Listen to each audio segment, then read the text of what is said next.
최상목 권한대행은 오늘 또 중요한 일정이 있습니다. 오후 4시 30분에 국무회의가 있고 그 국무회의에서 쌍특검법을 결단해야 되는 그런 상황입니다. 민주당 입장에서 봤을 때는 아마 이게 시금석이 될 시초가 될 수도 있는 그런 상황 아닌가요? 네, 여야가 지금 한치 양보도 없이 대치를 이어가고 있는 상황인데요. 최상목 대행을 향해서 압박을 하고 있는 겁니다. 여야 목소리 잇따라 들어보겠습니다.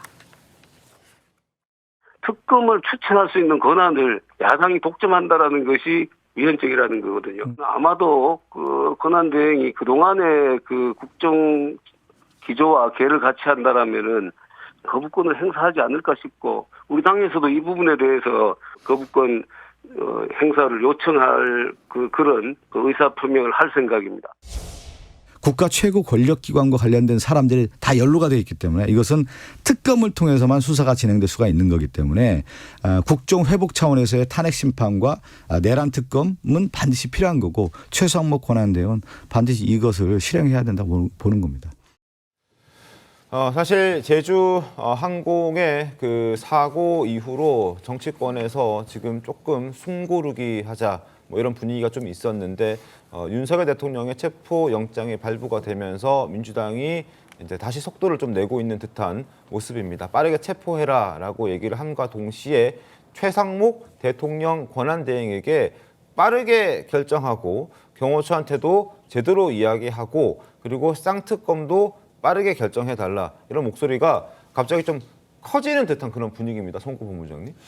국민 내도 기간에 이런 것이 다시 쟁점이 있고 순식간에 또 다시 불이 붙었어요. 불어붙은 그런 상황이죠. 이거 과연 이게 뭐 정상적인가 이 생각도 하게 되는데, 어쨌든 뭐 법원의 결정이 나왔으니까 민주당에서도 그렇게 또 재촉을 하겠죠. 가만히 있지 않겠죠. 가만히 있지는 네. 않겠죠. 그런데 최상목 대행 같은 경우는 그런 이야기를 했습니다. 대행의 대행은 권한을 제한적으로 사용을 하겠다. 네. 이 이야기는 뭐냐면은 그냥 한덕수 대행과 같은 정도의 권한 사용에 그치겠다는 이야기예요. 그래서 저는 내일이 시한이지만은 어쨌든 그 쌍특검법, 소위 쌍특검법에 대해서는 거부권을 행사할 걸로 봅니다. 왜냐하면은 어차피 위헌적이라는 것이 국무회의 안에서 결론을 내려서 건의를 해서 그 거부권이 행사가 된 거거든요. 그렇다면 국무회의 멤버였고 지금은 대통령 권한 대행인 최상목 대행이 다른 결정을 내리지 않을 거라고 보고, 그러면 그렇게 될 경우에 다시 최상목 대행을 탄핵을 할 것인가, 이 부분에 대해서 부딪히는데 저는 이재명 대표 입장에서는 상당한 딜레마를 지금 겪고 있다고 봅니다. 이게 계속 따박따박 탄핵을 하겠다고 했지 않습니까? 네. 이거 그러니까 말을 고분고분 듣지 않으면은 저 표현이 좀 그렇습니다만은 따박따박 탄핵을 하겠다고 했기 때문에 탄핵을 해야 되는데, 지금 계속 이 국가 재난 상태에서 1인 사역을 하고 있다. 최상목 권한대행이. 그리고 1인 사역을 하는 바람에 아무래도 좀 대응이 좀 신속하지 못한 그런 측면도 있고 장악력 같은 것도 좀 부족하기 때문에 결국 그 피해가 이 참사 피해자들에게 돌아가고 국민들에게도 돌아가는 이런 상황인데, 네. 이 상황에서 다시 탄핵을 하게 되면은 그 다음에는 이주호 교육부총리가 또 대응을 하거든요. 이 상황을 만들면은 역풍이 있지 않을까. 그러니까 지금 대형 참사가 벌어지기 전에는 따박따박 탄핵을 그렇죠. 주장했습니다만 지금은 만약에 그렇게 했다가는 진짜 엄청난 역풍이 있을 수가 있으니까 그 이재명 대표 입장에서는 상당한 딜레마인데, 지금 그렇다고 해서 그 다음 순번으로 이주호 부총리를 또 한다고 해서 이주호 부총리는 그럼 이것을 거부권 행사를 안 할 건가? 그렇게 또 어렵다고 보거든요. 그렇기 때문에 이재명 대표가 잘 선택을 해야 될 걸로 봅니다. 네, 지금 한덕수 권한대행에게 놓여진 과제 두 가지입니다. 당연히 이제 제주공항 참사를 관리해야 하는 기본 업무 외에도 지금 최상목 권한대행. 최상목 권한대행이 네. 헌법재판관 임명 문제는 이제 당장 시급하게 해야 되는 일이고요. 또 하나는 내란 특검 그리고 김건희 여사 특검 두 가지 특검법에 대한 처리 시한이 내일이거든요. 바로 내일이기 때문인데 최상목 권한대행이 이런 얘기를 했다고 합니다. 22일에 나라와 경제가 어렵다. 불확실성을 빨리 끝내려면 헌법재판관을 임명하셔야 된다. 이렇게 한덕수 권한대행 재임 시절에 최상목 당시 경제부총리가 건의를 했었다는 사실이 뒤늦게 드러나게 된 겁니다. 그 이후에 한덕수 국무총리 당시 권한대행이 여야가 합의를 좀 해달라라고 얘기를 하면서 사실상 최상목 당시 부총리의 이야기를 묵과했던 경향이 있었는데, 지금 최상목 부총리가 권한대행 체제를 맡게 되면서 이런 기존의 입장을 유지하는 결론을 내는 것이 아니냐, 이런 예상들도 조심스럽게 나오고 있습니다. 그동안 최상목 권한대행이 소신 발언으로 주목을 받았던 바가 있었는데 그 목소리를 들려드리겠습니다.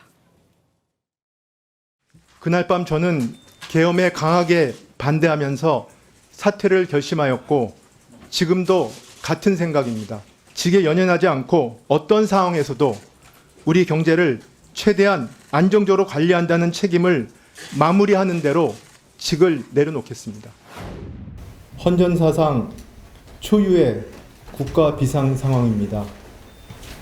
한치 앞도 가늠할 수 없는 정치적 불확실성이 국가 안보를 위협하고 있습니다. 국민들께서 안보 불안으로 염려하시지 않도록 외교안보부처가 하나로 힘을 모아주시기 바랍니다. 네, 지금 이 비상계엄 선포할 당시에 직에 연연하지 않겠다 이렇게 하면서 국무회의 개최 자체를 강하게 좀 반발을 했었고 네. 원로들의 물밑 조언을 듣고도 한덕수 총리의 설득에 어제 또 우원식 국회의장 만난 자리에서도 고심 중이다 이런 얘기를 지금 했다고 하거든요. 아직 속단하기는 이릅니다만 이런 예상도 나옵니다. 그 최상목 권한대행이 헌법재판관 임명은 신속하게 해주고 내란 특검과 김건희 여사 특검은 보류하는 방식의 결정을 내지 않겠느냐 이런 예상들도 나오고 있는데 어떻게 보십니까? 아무래도 공무원 출신이고 또 경제의 관점에서 지금 이 상황을 바라보고 있을 거라고 생각을 하거든요. 물론 소신 발언을 했을 때는 경제부총리로서 경제의 관점에서만 얘기한 거기 때문에 지금으로서의 권한대행으로서는 정말 정무적인 판단 그리고 경제에 대한 부분, 위기 관리까지 종합적으로 판단해서 본인의 그런 결정을 해야 되는 중요한 순간이라고 봅니다. 저는 오히려 지금의 이런 대형 참사 앞에서 최상목 권한대행은 더더욱의 헌재위원은 재판관위원회 임명은 꼭 해야 된다라는 그 생각이 더 강해지지 않았을까라는 생각이 들어서 네.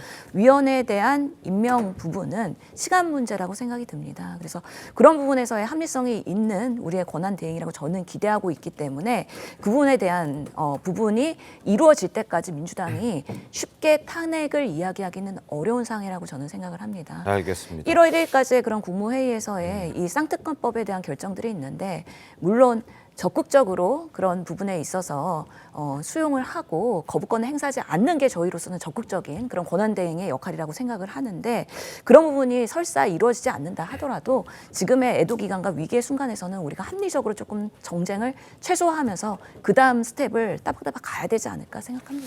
알겠습니다.